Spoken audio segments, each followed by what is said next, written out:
Halo guys, kembali lagi bersama saya Basoka Channel.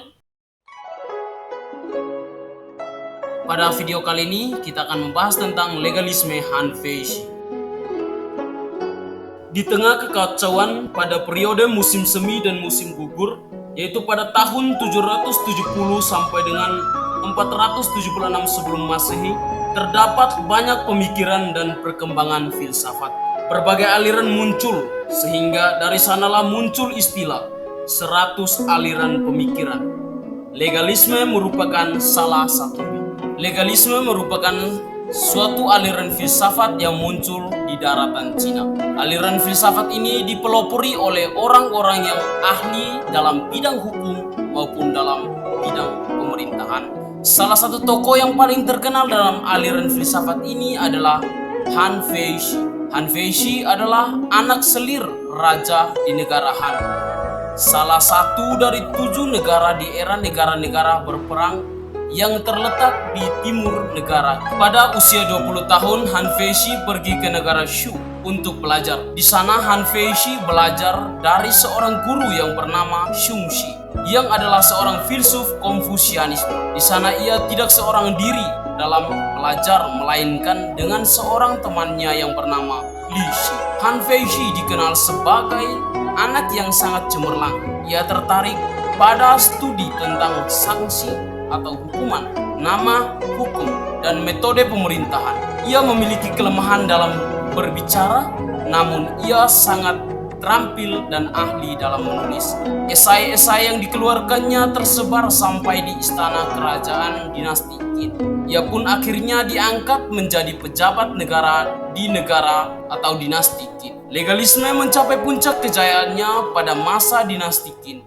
Pada saat itu semua kitab dan paham seperti Konfusianisme, Moisme, dan Taoisme dilarang. Kaisar pertama dinasti Qin menganggap bahwa semua rakyat lambat laun akan mengikuti dan terbiasa dengan peraturan dan hukuman yang super ketat. Menurut pandangan legalisme, manusia pada dasarnya itu adalah jahat atau buruk.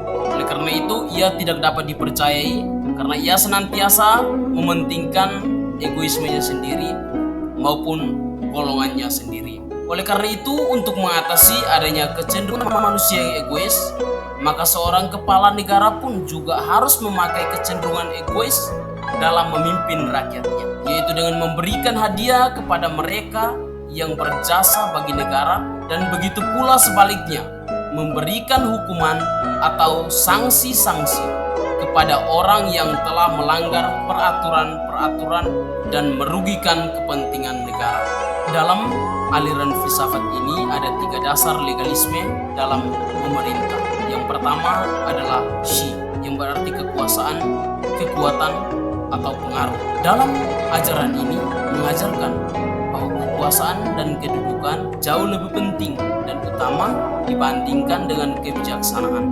Misalnya, seseorang yang bijaksana apabila tidak memiliki kekuasaan dan kedudukan, ia tidak dapat memerintah. Sebaliknya, jika seseorang yang memiliki kekuasaan dan kedudukan meskipun tidak memiliki kebijaksanaan, ia dapat memerintah rakyatnya. Yang kedua adalah Shu, yang berarti metode, teknik, atau siasat.